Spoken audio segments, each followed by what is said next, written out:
правителство и с истински реформаторски дух ние изпълняваме тежката задача да участваме в това правителство.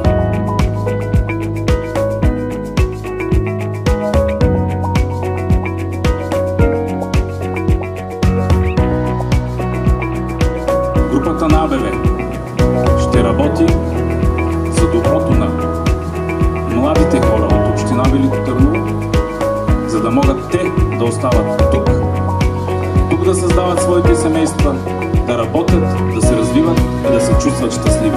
За тях го правим.